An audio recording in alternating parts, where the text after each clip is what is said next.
Assalamualaikum warahmatullahi wabarakatuh. Hai Sobat AI Care, selamat menjalankan ibadah puasa Ramadan bagi yang menjalankannya. Nah, hari ini kita ada episode perdana I Know Talks with Experts bersama dengan dokter ahli gizi klinis yang udah ada di samping saya. Nah, salam kenal, saya Dr. Ayu yang akan menemani ngobrol-ngobrol kita pada hari ini. Nah, gak kerasa banget nih Sobat AI Care, kita udah ada di minggu pertama bulan puasa Ramadan. Gimana nih kabarnya? Masih semangat kan ya untuk berpuasa di bulan ini? Nah, sebenarnya kalau di bulan ini supaya kita tambah semangat buat puasanya, juga buat kita menahan lapar, menahan haus, juga hawa nafsu, kita bakal ngobrol-ngobrol lagi dengan dokter ahli gizi yang pastinya relate banget sama bulan puasa ini. Sudah ada di samping saya nih Dr. Faisal Muda, Magister Gizi AIFOKA yang akrab disapa dengan Dr. Faisal. Halo dok. Halo Dr. Ayu. Nah, Dr. Faisal Muda ini dokter lulusan Magister Gizi di Fakultas Kedokteran Universitas Indonesia tahun 2022. Beliau ini juga mengambil sertifikasi gelar ahli ilmu faal olahraga klinis atau disingkat dengan AIFOKA. Apa kabar Dr. Faisal? Baik, alhamdulillah sehat. Gimana nih kesibukannya sekarang dok? Saya sekarang sibuk paling praktek, pasien, terus sebagai konsultan nutrisi juga di PBIC ya, itu Ikatan Sport Sepeda Indonesia. Jadi sih kesibukan selama ini. Jadi Dr. Faisal mendalami juga ternyata ya dok ya, namanya sport nutrition ya dok? Ya. Nah itu ngapain aja sih dok? Lebih banyak kita kasih advice ke atlet-atlet sih. Ketika mereka lagi berlatih atau berkompetisi, itu kita harus make sure dia dapat nutrisi yang baik supaya dapat prestasi yang lebih baik gitu. Oke, menarik banget ya. Jadi memang selain praktik di sehari-hari gitu, Dr. Faisal juga ahli gizi untuk atlet-atlet nih gitu. Nah, teman-teman Sobat AI Care semua yang mau kepo-kepoin lebih lanjut tentang Dr. Faisal, ini bisa di-follow Instagram Dr. Faisal di @faisalmuda.dokter. Nah, ini ada di bawah sini ya. Nah, Sobat AI Care, jadi I Know Talk with Expert ini sebenarnya ada untuk melengkapi terbitnya buklet Heads Up Spesial Ramadan 2023. Jadi sebelum Sobat AI Care lanjut nih, kita bisa baca dan unduh buklet Heads Up ya di website www.ai-care.id atau media sosial AI Care lainnya. Nah, Dr. Faisal, kita udah banyak banget nih dapat pertanyaan-pertanyaan seputar gizi yang mau kita bahas. Kayaknya di sini kurang lebih sekitar 1000 nih pertanyaan nggak deh? Ada beberapa lah ya. Soalnya banyak banget yang penasaran sekaligus ingin tahu informasi yang benar seputar gizi terutama pas bulan puasa. Nah, tanpa berlama-lama lagi, kita langsung masuk aja ke pertanyaan pertama ya dok ya. Yang pertama ini ya emang paling umum dan banyak sih dok ditanyain. Gimana sih dok tips memenuhi gizi seimbang selama bulan puasa? Oke. Makasih nih pertanyaan Dr. Ayu dan teman-teman dari Sobat AI Care. Jadi kalau lagi puasa ya, atau di luar bulan puasa, sebenarnya cara memenuhi gizi seimbang itu sama saja. Kita ada dapat guidance nih dari Kemenkes, dari Kementerian Kesehatan, bahwa setiap kali kita makan, itu harus mengikuti porsi yang sudah dibentuk sebagai namanya isi piringku. Nah, di situ ada makanan pokok, karbohidrat seperti nasi, atau kentang, atau ubi, atau singkong. Ada lauknya juga, bisa lauk nabati dari ini ya, kayak tahu, tempe, atau lauk yang hewani kayak daging, ikan, telur. Dan yang ketiga ada sayur-sayuran, dan yang keempat ada buah. Selama piring kita isinya ada itu, harusnya kita bisa memenuhi gizi seimbang. Nah, tapi jangan lupa juga setiap kali makan juga kita harus ada cairannya juga dipenuhi. Yang paling bagus adalah dalam bentuk air putih. Nah, kalau nih lagi di luar bulan puasa kita makan 3 kali sehari, ketika bulan puasa mungkin kita makan bisa 2 kali sehari. Nah, 2 kali sehari itu tetap asal porsinya harus memenuhi kaidah isi piringku, harusnya kita bisa memenuhi gizi seimbang. Jadi sebenarnya tips pemenuhan gizi seimbangnya kurang lebih sama ya dok? Yeah. Sama sebelum dengan bulan puasa. Yang penting memenuhi yang namanya tadi isi piringku sesuai dengan Kementerian Kesehatan. Betul. Nah, tadi kan sempat disinggung juga nih, selain gizi seimbang yang tentang makanan, itu ada juga untuk memenuhi kebutuhan cairan tubuh gitu. Nah, ya terutama kan kalau kita bulan puasa siang pasti kita nggak bisa minum ya dok. Nah itu gimana sih dok untuk memenuhi kebutuhan cairan kita selama bulan puasa? Oke, jadi tubuh kita sebenarnya bagus ya, dia bisa mengkompensasi apabila kekurangan cairan di siang hari.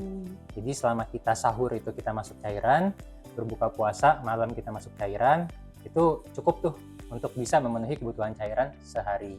Tinggal yang tadinya kita minumnya itu kita bagi-bagi nih sepanjang hari dari mulai pagi, siang, sore, malam. Ya ini kita cuma bisa minumnya di sahur dan berbuka. Tinggal dibagi aja. Misalnya untuk kira-kira nih dokter Ayu atau saya kebutuhan cairannya 2-3 liter per hari. Artinya sekitar 8-10 gelas air per hari. Nah itu tinggal dibagi aja, misalnya sahur kita minum 2 gelas, nanti berbuka 1 gelas, habis sholat maghrib 1 gelas, terus habis sholat isya 1 gelas, makan malam 1 gelas, terus sebelum tidur 1 gelas. Jangan lupa kalau misalnya itu terawih juga minum air putih juga 1 gelas. Nah itu udah dapet tuh 7-8 gelas, tinggal ditambah lagi nih 2-3 gelas diantaranya. Oke. Jadi sebenarnya kebutuhan cairan juga sama ya sebelum kita bulan puasa. Cuma Sobat AI Care nanti bisa memodifikasi. Kalau misalkan Sobat AI Care lagi puasa, misalnya sahur, habis itu pas berbuka juga tadi sebelum tidur ya berarti ya? Iya. Tips juga sih dokter Ayu. Jadi sekarang itu kan lagi ngetren tuh botol-botol minum air yang 2 liter. Atau kalau nggak pakai itu kita juga bisa nih air botol mineral yang besar itu kan juga 1,5 liter. Nah kira-kira sehari kita harus habis ya 1 botol 2 liter atau 1,5 botol yang 1,5 liter itu. Gitu. Jadi kita bisa dapat gambaran nih, oh kita udah minum seharian ini sekian nih. Berarti kurang sekian untuk kita habiskan nanti di berbuka puasa dan sebelum tidur. Gitu. Jadi lebih mudah juga ngitungnya ya dok? Iya, nggak usah repot-repot ngitung berapa gelas. Iya juga ya, benar. Oke, nah ada pertanyaan selanjutnya di dokter Faisal. Nah, sebenarnya pasti ini banyak juga sih ditanyain sama teman-teman Sobat AI Care di sana. Ada nggak sih dok jenis makanan yang sebaiknya dihindari atau dikurangi selama bulan puasa? Oke. Nah untuk menjawab pertanyaan ini sebenarnya saya mau cerita juga nih ke Sobat AI Care. Kita nih di Indonesia kalau masuk bulan puasa bukannya kita makannya makin sehat, malah makannya itu malah banyak yang nggak sehat yang kita makan. Terutama nih kalau kita lihat kita mau berbuka puasa kan banyak tuh yang jual makanan. Jualnya apa sirup, jualnya apa goreng-goreng. Nah kita esensi puasa nih kita untuk ini ya beribadah sekaligus menyehatkan diri kita malah nggak dapet. Karena kita ya oke lah kita makannya porsinya berkurang, tapi secara kualitas makannya ternyata semuanya manis-manis, minyak-minyak. Nah akhirnya malah gak bagus nih buat kesehatan kita, bisa meningkatkan kolesterol, bisa meningkatkan gula darah. Nah oleh karena itu ini ya sebenarnya sih makanan-makanan yang populer nih untuk berbuka puasa yang dijual-jual di jalan itu kalau menurut saya baiknya dihindari. Karena kita itu ingin nih buka puasa dengan makanan yang sehat kan. Nah, makanan yang sehat itu apa? Makanan yang tadi tuh memenuhi kaidah gizi seimbang. Nah, salah satu kaidah gizi seimbang itu kan ada buah di situ. Nah, cobalah misalnya teman-teman berbuka puasa yang tadinya pakai es buah atau pakai kolak diganti jadi buah potong. Yang tadinya berbuka pakai gorengan. Nah, coba diganti misalnya lauk-lauknya jangan digoreng, direbus, kukus, tumis atau metode masak yang lain yang nggak menambah minyak. Nah itu sih sebenarnya yang dihindari. Sama karena kita bulan puasa itu banyak jajan-jajan di luar, rasa nggak teman-teman kalau kita jajan di luar itu pasti bumbu penyedapnya lebih banyak, garamnya lebih banyak, ya kan, minyaknya juga mungkin beda nih sama yang dipakai di rumah. Mungkin digorengnya bisa berpuluh-puluh kali nih kalau kita jajan di luar. Nah itu yang harus hati-hati. Kalau teman-teman punya waktu, lebih baik menyiapkan makanan berbuka puasa dan makan sahur di rumah aja. Jadi kita bisa kontrol juga kualitas makanannya. Berarti emang yang manis-manis, yang goreng-gorengan bisa dikurangi atau dihindari ya kalau kata dokter Faisal tadi ya teman-teman. Jadi kalau bulan puasa ini selain teman-teman dapat pahala juga dapat sehatnya ya dok. Jangan sampai malah jadi sakit ya habis bulan puasa gitu. Dokter Ayu nyadar nggak? Banyak tuh orang tuh kalau misalnya habis selesai bulan Ramadan, terus Lebaran ya, Mm-mm. pasti mereka takut, kolesterol saya naik nih, Nah, iya benar juga asam urat ya. saya naik nih. Benar. Nah, itu kenapa? Karena ternyata pada saat bulan Ramadan itu, ya itu mereka numpuk makan makanan yang tidak sehat. Akhirnya akumulasinya pada saat selesai bulan puasa. Iya, benar. Yang tadinya bulan puasa mau kurus, malah makin gemuk. Itu nanti jadi Itu ada dia. salah satu nih pembahasan kita nih dok ya. Ya, jangan Oke. sampai terjadi pada sobat-sobat AI-Care. Iya, jangan sampai terjadi ya sobat AI Care. Tadi kayaknya udah sedikit disinggung sih soal kayak buah, sayur gitu ya. Nah, balik ke pertanyaan yang tadi, kalau tadi dihindari, sekarang ada nggak sih dok yang harus ditambah? Mungkin tadi ada buah, sayur, apalagi nih dok? Nah, tadi nih kalau kita balik ke konsep ya, gizi seimbang tuh isi piringku. Itu aja sebenarnya mayoritas kita nih orang-orang Indonesia belum bisa memenuhi itu. Rata-rata kita kalau makan paling nasinya ada, lauknya ada, tapi sayurnya kadang ada kadang enggak. Buah bisa jadi kita seharian nggak makan buah sama sekali. Iya, benar. Nah, itu yang dianjurkan nih. Mumpung kita lagi bulan puasa kita punya waktu nih buat menyiapkan makanan. Kita kayak makannya juga kita kita kan nggak makan siang nih. Jadi kita bisa mencari jenis makanan apa yang makan malam itu kita bisa santap dan kita bisa persiapkan juga nih. Jadi kalau kita ngabuburit istilahnya, kita bisa masak makanan sehat, termasuk mempersiapkan buah, mempersiapkan sayur untuk nanti berbuka puasa. Nah, itu yang lumayan penting tuh. Nah, sama banyak nih ini ya orang-orang Indonesia itu kalau mereka berbuka puasa ya, itu kan biasanya makanannya kalau oke lah, misalnya buka puasa tadi jajan-jajanan. Terus makan malamnya apa? Nah, makan malamnya rata-rata makan malam tuh yang makan-makanan yang sempat kepikiran tuh di siangnya, aduh malam pengen makan ini nih, pengen jajan ini nih. Pengen puas-puasin ya dok? Dipuas-puasin. Nah, jadi istilahnya tuh kita mau gizi seimbang, akhirnya nggak jadi karena seharian nih kita nahan nafsu nih. Malam kita lampiaskan tuh nafsunya tuh. Mau makan apa nih? Maunya pizza misalnya, maunya ayam goreng, maunya. Jadi kita terlalu kenyang dengan makan-makan nggak sehat, nggak sempet tuh kita memasukkan makanan yang sehat seperti tadi sayur dan buah.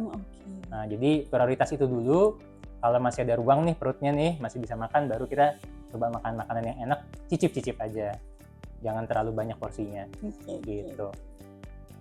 Nah, Sobat AI Care, sebelum kita lanjut bincang-bincangnya, Sobat AI Care bisa jangan lupa unduh dan baca buklet Heads Up Spesial Ramadan 2023 agar tahun ini puasa tanpa ragu. Nah, oke Dokter Faisal, nih ada pertanyaan selanjutnya juga yang kayaknya banyak juga ditanyain. Selanjutnya ini tentang diet sih dok. Sebenarnya banyak juga yang puasa sambil diet untuk menurunkan berat badan atau diet rendah kalori. Nah, sebenarnya aman nggak sih dok?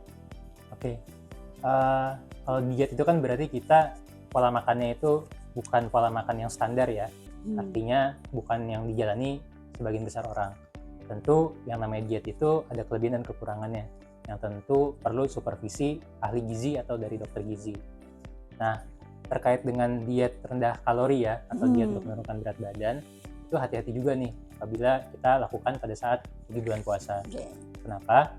Karena dengan kita diet rendah kalori aja, itu sebenarnya kebutuhan energi tubuh itu udah pas-pasan banget nih.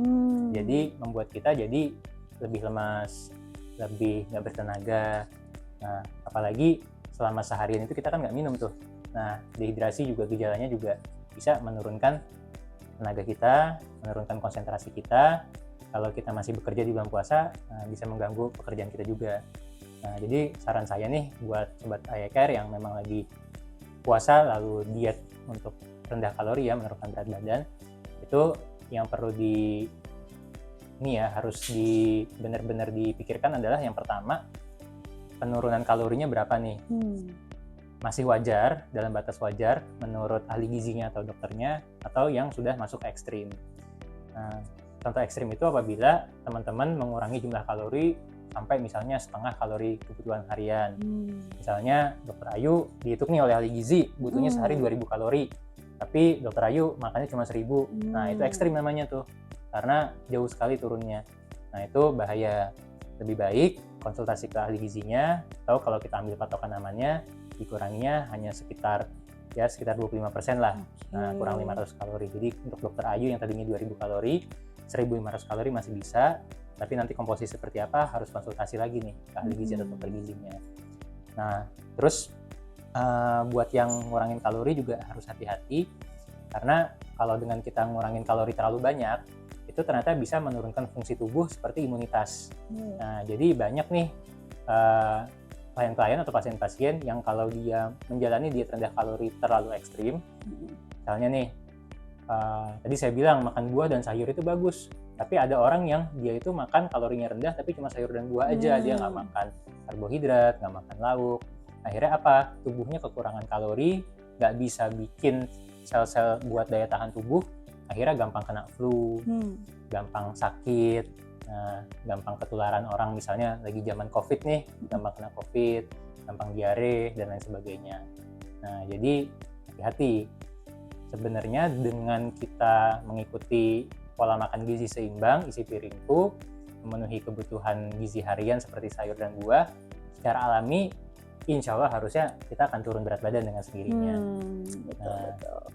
Jadi hati-hati kalau misalnya teman-teman melakukan diet rendah kalori di bulan puasa. Ya benar ya. Jadi udah puasa, terus juga kalorinya diturunin lagi ya dok. Jadi itu harus hati-hati, dan tadi yang penting adalah konsultasi dulu ke ahli gizinya, gitu ya dok ya. Nah, berkebalikan dengan diet rendah kalori terus jadi turun berat badan, tadi sempat juga nih disinggung sama dokter Faisal, puasa bisa bikin nambah berat badan. Nah itu gimana tuh dok? Nah jadi gini, yang saya kasih contoh, ada orang nih, dia di luar bulan puasa sebenarnya makannya biasa aja. Nah, makannya standar lah, gizi seimbang, nasi dengan sayur, buah, dan lauk. Tapi menjelang bulan puasa, karena yang ada di sekitar rumah dia banyak jajan-jajanan, terus malam itu rame banget yang jualan makanan, enak-enak pula, terus diajakin bukber terus. Betul, Nah akhirnya secara hitung-hitungan gizi nih, kalori dia walaupun cuma makan 2 kali sahur dan berbuka, ternyata lebih tinggi dibanding dia itu makan 3 kali di luar bulan Ramadan. Nah itu bisa menaikkan berat badan. Apalagi lagi bulan puasa itu kan kita pasti aktivitas menurun nih, kita nggak banyak kegiatan fisik. Nah kan tenaga kita juga terbatas karena kita nggak makan, nggak minum. Nah jadi secara hitung-hitungan matematikanya banyak kalori masuk, yang keluar sedikit. Nah hati-hati buat orang-orang yang seperti itu, malah nanti ketika lebaran berat badannya naik. Iya benar. Jadi pemilihan jenis makanan itu penting, porsi ya, tanpa kita sadarin sih biasanya ya dok ya kalau puasa. Karena kayak kita mikir siang nggak makan nih, terus malam makan, ya udah segini kayaknya cukup deh, ternyata banyak banget. Gitu ya. Ini ide sedikit nih dokter Ayu. Gimana jadi tuh, dok? Dengan kita tadi ya, sebenarnya kunci makan sehat itu buat orang Indonesia itu kita cuma perlu tambahin sayur dan buah aja. Karena mayoritas orang Indonesia makan makanan pokok, karbohidrat itu rata-rata udah cukup. Iya sih. Jumlahnya lauk juga rata-rata udah cukup. Nah tinggal sayur dan buah aja. Dengan kita makan sayur dan buah sesuai anjuran, itu sebenarnya bisa lumayan mengisi perut kita, sehingga ketika kita dihadapkan oleh makan makanan yang enak itu tuh, makan makanan yang nggak sehat itu, kita nggak bisa makan banyak-banyak. Ya, udah kenyang ya dok? Udah keburu kenyang dengan sayur dan buah. Benar. Jadi kalau buat teman-teman sobat AI Care, coba deh mumpung di bulan puasa ini kesempatan untuk stok lebih banyak sayur dan buah. Orang-orang yang lain pada belinya ini ya, goreng-gorengan, yang manis-manis, kita belinya sehat-sehat aja. Ya, kita jadi kelompok anti mainstream ya, menjaga pola hidup sehat kita, betul nggak dok?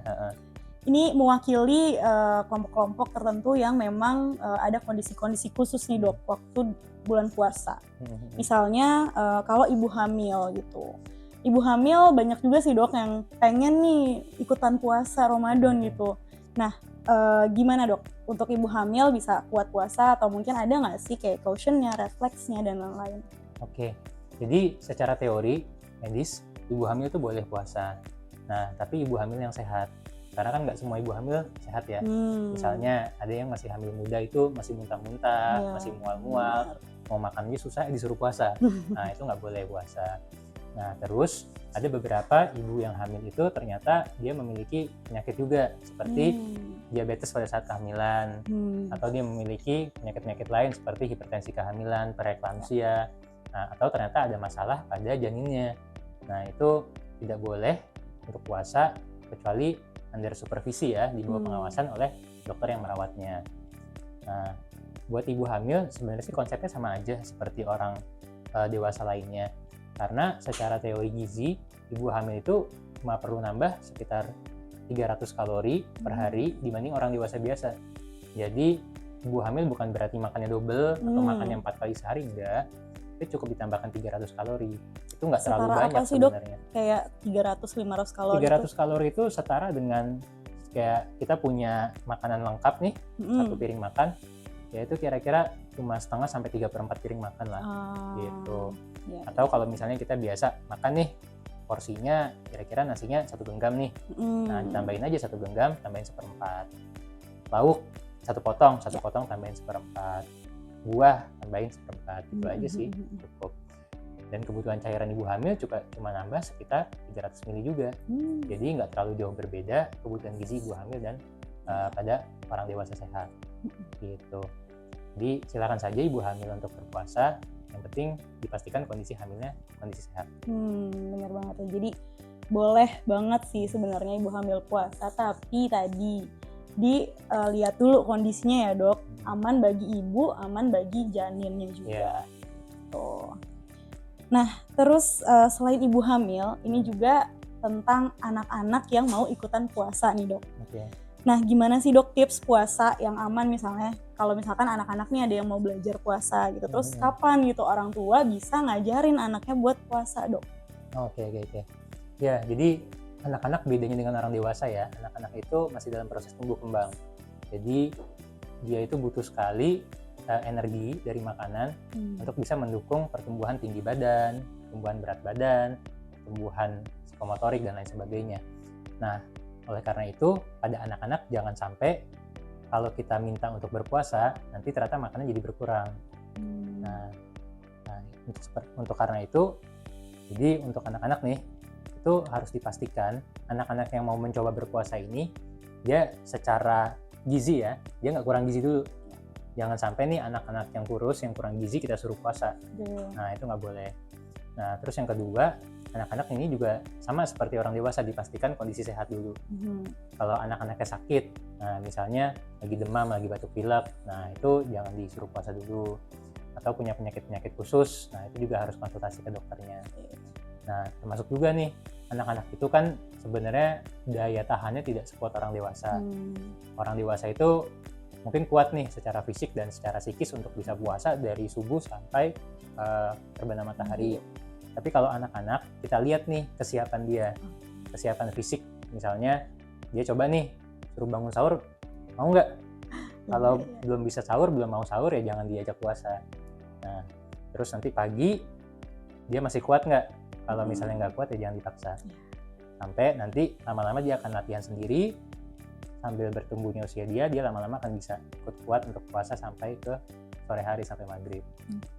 Rata-rata tuh saya lihat ya kelas-kelas 2, kelas 3 SD mungkin udah bisa puasa sampai maghrib. Cuma ya balik lagi ke perkembangan fisik dan kesiapan mental anaknya, siap atau tidak untuk bisa puasa. Gitu.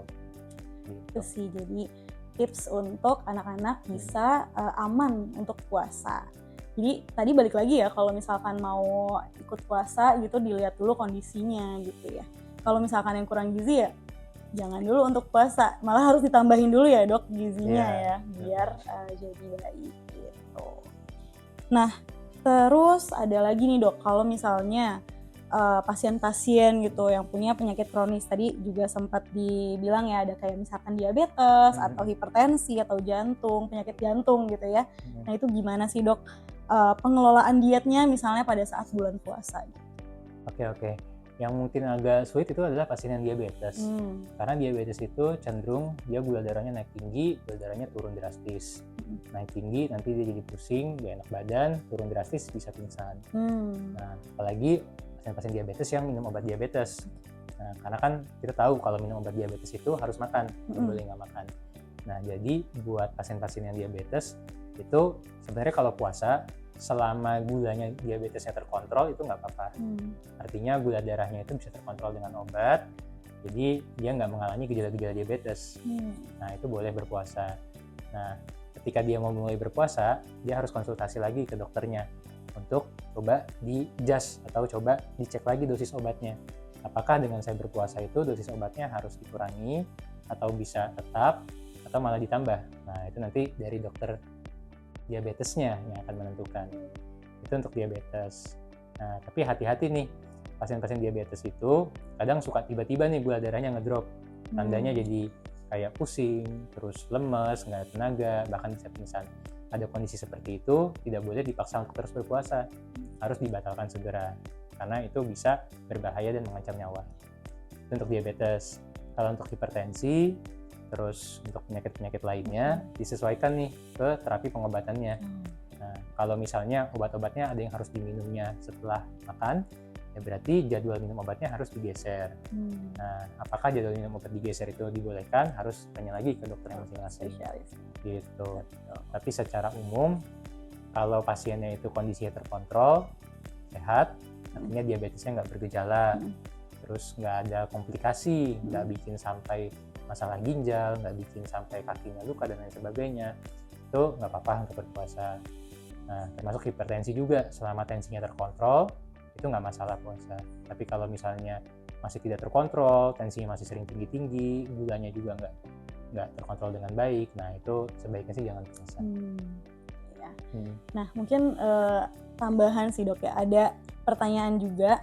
Mungkin sobat EACare di sini beberapa mungkin ada yang tahu nih dok, kalau misalkan diabetes itu dia harus misalnya kayak ada makanan-makanan tertentu yang bisa membuat gula darahnya ini tiba-tiba misalnya naiknya tinggi, atau ya namanya kita kalau dalam medis disebutnya indeks glikemik ya dok. Nah, mungkin dokter Faisal bisa nggak dok kasih contoh kayak ke sobat EACare jenis-jenis makanannya gitu dok, yang kayaknya ini bisa nih untuk jadi pilihan pasien-pasien diabetes gitu untuk dikonsumsi gitu selama bulan puasa. Oke, nah balik lagi nih ke yang udah kita cerita tadi nih. Rata-rata makan-makan di bulan puasa itu manis semua. Ada yang memang ya dimasaknya manis ya, dengan sirup, dengan gula dan lain sebagainya. Yang itu umum diperdagangkan ketika bulan puasa, tapi itu sebenarnya tidak baik buat orang pada umumnya dan penderita diabetes khususnya. Nah, hal-hal seperti itu yang harus dihindari. Karena orang diabetes itu adalah musuhnya itu makanan-makanan yang tinggi kadar gulanya ya. Kita bilangnya indeks glikemiknya tinggi. Nah, itu yang harus dihindari. Contohnya apa? Makanan-makanan itu yang pokoknya dimasaknya dengan gula. Misalnya apa? Bikin kolak nih. Nah, kolaknya jadi kasih gula. Bikin es buah. Udah manis dengan buahnya, jangan tambahin sirup lagi. Bikin misalnya teh nih, berbuka puasa, jangan ditambahin gula. Nah, terus ada beberapa jenis namanya karbohidrat simple. Nah, itu juga nggak boleh terlalu banyak dikonsumsi pada penderita gula. Contohnya apa? Misalnya kita makan nasi putih terlalu banyak, nah itu bisa menaikkan gula darah dengan cepat. Roti putih juga itu bisa meningkatkan gula darah dengan cepat. Nah, sebagai alternatifnya dari karbohidrat simple tadi, nah ada namanya jenis-jenis makanan pokok karbohidrat kompleks. Nah, itu yang tidak menaikkan kadar gula darah pasien diabetes dengan cepat. Nah, itu yang paling bagus untuk penderita diabetes. Contohnya apa? Kalau nasi, itu alternatifnya kita nggak pakai nasi putih, tapi nasi merah, beras merah, atau nasi coklat. Atau ada sekarang alternatif nasi itu nasi jagung, ada nasi singkong, ada juga yang lagi terkenal namanya nasi porang atau nasi shirataki. Nah, itu juga bisa digunakan. Atau karbohidrat dari jenis umbi-umbian yang direbus atau dikukus. Contohnya misalnya ubi, terus singkong, talas, nah itu bisa juga konsumsi. Nah, memang sih rasanya mungkin tidak seenak nasi putih. Nah, cuma buat penderita diabetes nih yang mungkin kesulitan untuk bisa makan karbohidrat kompleks, ada satu trik juga nih yang bisa membantu kalau misalnya penderita diabetes ini masih bisanya cuma makan nasi putih aja dok. Nah, alternatifnya adalah ketika dia makan nasi putih, itu dia harus makan nasi putih bersamaan dengan sayur-sayur dengan jumlah sayur yang lebih banyak dari nasinya. Tujuannya apa? Serat-serat yang ada di sayur itu dia bisa mengikat nih gula yang ada di nasi putih. Supaya ketika dia makan nasi putih bersama dengan serat, bersama dengan sayur, serat itu akan ngikat gulanya, yang diserap oleh tubuh gulanya nggak setinggi ketika kita makan nasi putih saja. Nah, itu trik juga buat teman-teman yang masih makannya nasi putih. Asalkan ya, kita bisa meningkatkan asupan serat kita, baik dalam bentuk sayur ataupun buah, itu sebenarnya bisa menurunkan penyerapan gula dari makanan. Jadi buat pasien-pasien diabetes, disarankan sekali tiap makan itu harus ada sayur dan harus ada buahnya. Tips sedikit, kalau buah itu kan kita makan mentah ya, maksudnya nggak diproses, nggak dimasak. Tapi kalau sayur, nah ini juga tips nih buat teman-teman Sobat AI Care, sayur itu idealnya kita makan mentah atau diproses dengan dikukus atau direbus. Nah jadi kalau sayur, dia dimasak dengan misalnya ditumis atau dia masaknya dipanggang, apalagi sayur digoreng. Nah itu malah kita nggak dapat benefit dari sayurnya, malah kita dapat jelek dari minyak gorengnya atau dari minyak-minyak yang untuk memprosesnya gitu. Nah jadi buat penderita diabetes ya terutama itu sih karbohidrat kompleks dan serat yang paling penting. Jadi itu untuk pasien-pasien diabetes bisa banyak alternatif ya Mas ya Dok Faisal ya untuk makanan-makanannya gitu. Nah Sobat AI Care sebenarnya menarik banget dan banyak banget hal yang udah kita bahas sama Dr. Faisal nih. Tadi mulai dari diet gizi seimbang yang sebenarnya kita bisa tetap ya Dok diet gizi seimbang di bulan puasa, bahkan sama kayak sebelum kita puasa gitu. Terus memenuhi kebutuhan cairan juga ternyata sama sebelum kita bulan puasa. Habis itu bagi kayak ibu hamil, anak-anak, juga pasien-pasien yang punya penyakit kronis tetap bisa berpuasa dengan aman.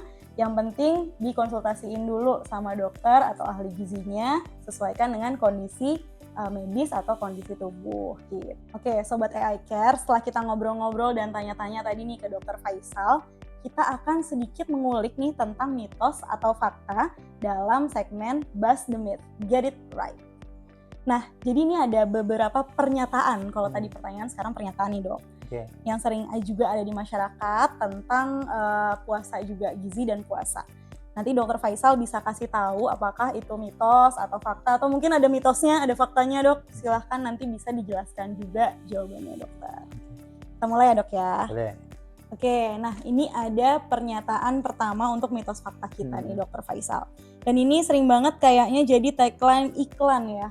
Nah, ini pernyataannya adalah berbukalah dengan yang manis. Nah, itu gimana tuh Dok? Ya, jadi ini mungkin bisa mitos bisa fakta ya. Penjelasannya gini Dokter Ayu. Jadi sebenarnya jenis makanan yang kita makan itu kalau kita ambil ya secara ilmu gizi itu ada 3. Ada yang namanya karbohidrat. Karbohidrat itu yang didapat dari makan pokok kayak nasi atau kentang atau ubi. Yang kedua ada namanya protein, didapat dari lauk-lauk, lauk nabati atau lauk hewani. Yang ketiga ada namanya lemak, itu didapat dari misalnya minyak, kacang dan lain sebagainya. Nah, secara enzim di tubuh kita itu yang paling siap untuk dicerna itu yang sifatnya dari karbohidrat ini nih, yang pertama. Nah, jadi di mulut kita ada enzimnya, di lambung kita ada enzimnya, sehingga tubuh kita yang tadinya seharian kita nggak masuk makanan, tiba-tiba masuk makanan, nah itu tubuh kita udah siap untuk mencerna kalau kita makan karbohidrat. Nah, yang jadi masalah adalah kalau kita berbuka langsung dapat protein atau langsung dapat yang sifatnya lemak atau minyak. Kenapa? Karena tubuh kita nggak punya enzimnya dalam jumlah banyak. Tiba-tiba kita dikasih itu, kemungkinan besar gejalanya adalah malah jadi kembung, malah jadi mual, asam lambung malah naik. Nah, jadi kita pilih nih berbuka dengan karbohidrat. Nah, karbohidrat apa yang baik? Ya, karbohidrat ini juga harus hati-hati. Karena memang secara ilmu karbohidrat itu manis. Nah, tapi kita hindari karbohidrat yang terlalu manis. Contohnya apa? Karbohidrat simple, gula murni, terus misalnya sirup. Nah, itu nggak disarankan. Kenapa? Karena dengan karbohidrat yang terlalu murni itu, dia itu nggak perlu dicerna, udah langsung menaikkan kadar gula darah kita. Efeknya apa? Beban buat tubuh untuk mencerna gula. Nah, jadi kita cari karbohidrat kalau bisa yang sifatnya karbohidrat kompleks. Nah, contohnya apa? Paling gampang nih, itu kita bisa coba buah. Di bulan Ramadan itu kan ada buah kurma. Nah, kita bisa makan kurma. Atau ada buah-buahan lain juga kita bisa makan. Nah, misalnya kita berbuka dengan ada misalnya ya buah-buah seperti buah apel atau buah anggur atau buah mangga, buah semangka dan lain sebagainya. Tujuannya supaya tenaganya kembali dengan cepat, tapi tidak terlalu membebani saluran cerna kita. Gitu Dokter Ayu. Oke, jadi definisi yang manisnya itu yang perlu dilihat lagi ya Dok. Iya, manis sehat, jangan manis yang nggak sehat. Jadi kayak karbohidrat bisa, yang kompleks lebih bagus lagi gitu. Oke, untuk yang kedua, nah ini nih, nggak perlu sahur kalau bukanya tuh udah banyak makannya. Oke. Itu mitos juga. Jadi namanya tubuh kita ya, itu kan beradaptasi terus. Nah, kita itu sebenarnya perut kita itu udah mengkondisikan sekitar 4-5 jam setelah kita makan itu kosong lagi. Udah siap untuk diisi lagi.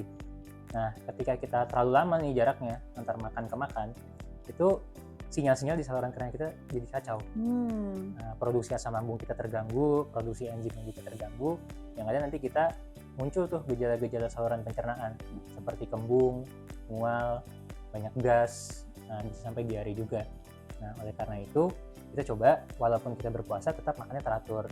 Nah, kita dibatasi siang sampai sore kita nggak bisa makan, tetap nih kita sahur dan berbuka supaya tubuh kita tetap produksi enzim saluran cerna, produksi asam lambungnya itu tetap terjadwal dengan baik. Nah, terus yang jeleknya juga kalau kita nih tidak sahur, yang ada nanti kita berbukanya kalap. Nah, makannya jadi lebih banyak. Efeknya apa? Nah, nanti kalorinya lagi nih. Betul. Malah meningkatkan kalori yang kita asup. Udah gitu kita pasti akan cari makanannya jadi yang lebih enak, yang berminyak, yang goreng dan lain sebagainya, sehingga nggak dapat nih esensi kita berpuasa untuk bisa menyehatkan tubuh kita. Oke, jadi kalau misalkan berbukanya makannya banyak ya tetap harus sahur. Nah, ini juga pernyataannya berbukanya jangan makan banyak-banyak justru ya dok ya, jadi harus tetap seimbang tadi. Nah, kalau tadi nggak perlu sahur, sekarang makan banyak saat sahur bikin kuat puasa nih, udah pasti kuat nih dok, bener nggak dok? Oke. Nah, itu mitos juga, karena kuat pada puasa itu ya sebenarnya ada 3 faktor. Yang pertama adalah fisik kita nih, kuat untuk berpuasa apa enggak. Orang yang sehat kuat fisiknya, orang yang lagi sakit disuruh puasa nggak kuat. Kita lagi flu disuruh puasa kan lemes, ya enggak? Lagi diare disuruh puasa nggak kuat. Yang pertama. Kuat kedua adalah kuat psikis. Jadi niat kita untuk berpuasa. Kalau kita puasanya niat, ya kita akan lebih kuat. Nah, yang terakhir adalah strategi makan. Nah, strategi makan itu bukan berarti makannya harus banyak, tapi makan yang seimbang. Tujuannya apa? Karena dengan kita makan seimbang yang sesuai dengan tadi ya, isi piringku, itu kan di situ ada sayur, ada buah yang sifatnya serat. Serat itu lumayan lama untuk disimpan dan dicerna di perut. Nah, sehingga kalau kita nih sahur ada seratnya, itu bisa meningkatkan ketahanan kita nih. Perut kita laparnya jadi lebih lama.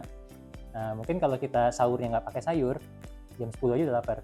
Tapi kalau kita makan sayur, mungkin baru laparnya nanti menjelang berbuka jam 3, jam 4 gitu. Ada satu tips lagi, kalau kita lagi sahur, itu dianjurkan juga konsumsi lemak yang sehat. Lemak sehat itu apa? Contohnya kayak kacang-kacangan atau dari buah itu ada alpukat. Nah, tujuannya apa? Karena makanan-makanan yang mengandung lemak itu juga bisa memperlama ya rasa kenyang kita gitu. Jadi ada nih yang misalnya sahur karena dia rendah kalori nggak mau makan lemak. Nah, yang ada jadinya cepat lapar akhirnya puasanya jadi terganggu gitu. Nah, cuma tadi ya lemaknya cari lemak sehat. Lemak yang sehat ya dok ya. Jangan ambil lemak-lemak yang goreng-goreng. Karena kenyangnya sih dapat, tapi nanti kolesterolnya naik. Ya sama aja ya. Iya. Oke. Jadi yang tadi makan banyak bukan masalah banyaknya ya dok, tapi jenisnya juga yang harus dilihat gitu, biar bisa kuat puasanya.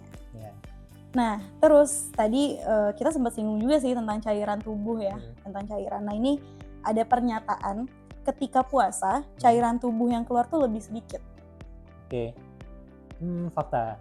Soalnya kalau lagi puasa, itu kan kita nggak ada asupan cairan tuh seharian. Artinya apa? Tubuh kita kalau nggak ada masuk cairan, dia juga akan menjaga supaya tidak kekurangan cairan, supaya tidak dehidrasi. Dia akan keluarkan sedikit cairannya. Nah, kan kita perhatiin nih, kalau kita berpuasa lebih jarang untuk buang air kecil. Nah, kalau kita berpuasa, jadi keringatnya lebih sedikit. Nah, karena tubuh kita benar-benar pintar untuk bisa menjaga jangan sampai kita jatuh ke kondisi dehidrasi.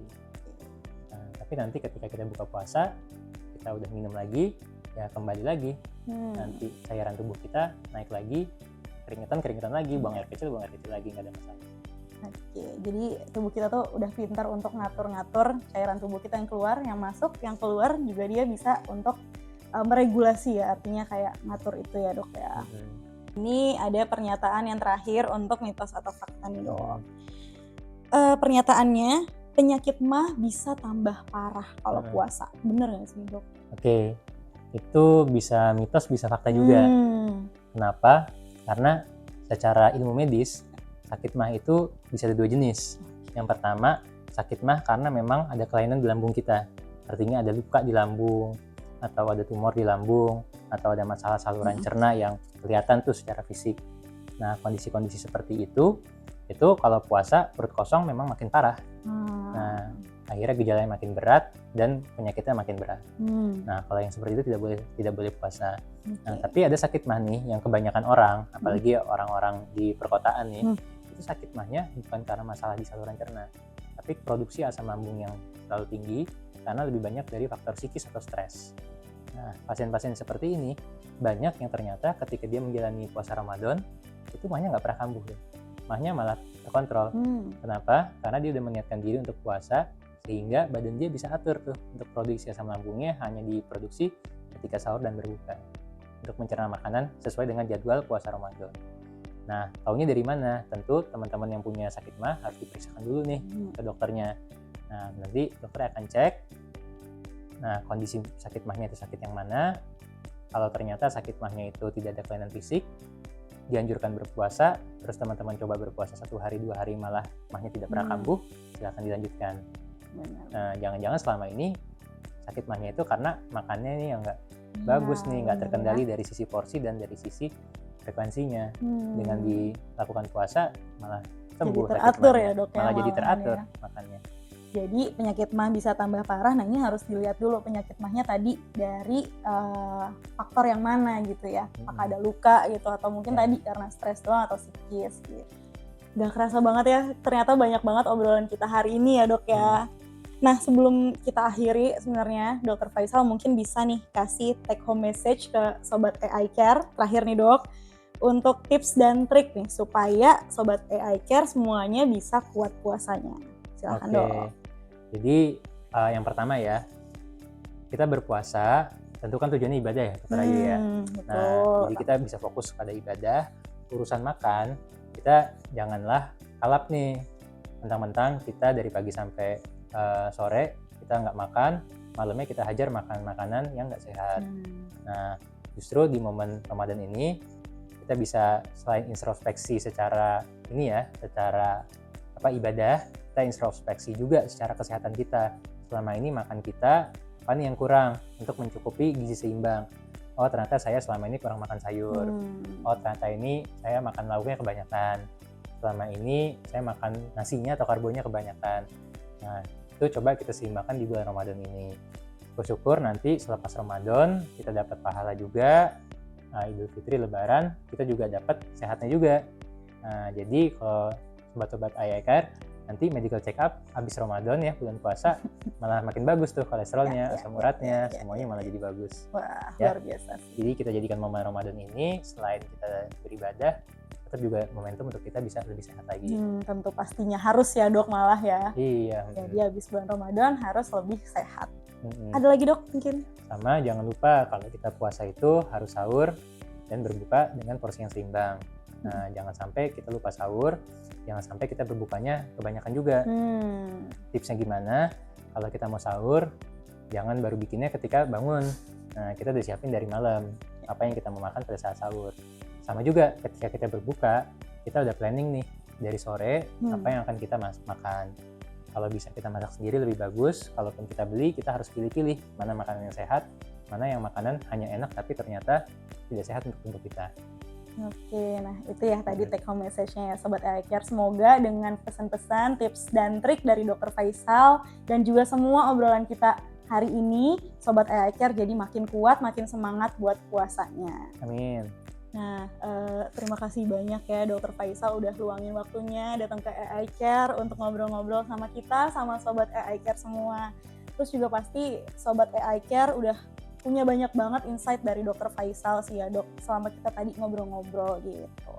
Nah, buat yang mau tahu lebih lanjut lagi nih, edukasi seputar Ramadan, di AI Care nanti ada edukasi mulai dari gizi, kemudian olahraga, juga terkait penyakit-penyakit tertentu yang biasanya ditanyakan di bulan Ramadan itu nanti Sobat AI Care bisa baca dan unduh di buklet Heads Up Ramadan 2023. Di sana juga lengkap banget pembahasannya, dan yang belum ada di video ini nih, juga nanti ada pembahasannya di buklet Heads Up Jalani Puasa Tanpa Ragu. Nah, di sana juga sebenarnya ada loh pembahasan dari Dr. Faisal ya dok ya? Iya. Betul. Nah nanti teman-teman Sobat AI Care semua yang tadi mau kepo-kepoin lebih lanjut nih soal Dr. Faisal, atau nanti mungkin ada info-info kesehatan dari Dr. Faisal, atau mungkin bisa tahu nih kira-kira Dr. Faisal ada isi kegiatan kesehatan di mana, itu bisa langsung aja follow Instagram Dr. Faisal di @faisalmuda.dokter. Nah di sini ya teman-teman semua. Nah, oh ya, Sobat AI Care sekalian, jangan lupa juga unduh aplikasi AI Care di Play Store atau App Store kesayangan kalian. AI Care mengucapkan selamat menunaikan ibadah puasa bagi teman-teman yang menjalankannya. Pamit undur diri ya semuanya. Terima kasih dan sampai jumpa di episode selanjutnya. Terima kasih ya Dr. Faisal. Sama Dr. Ayu. Bye. Ya, Sobat AI Care. Assalamualaikum warahmatullahi wabarakatuh.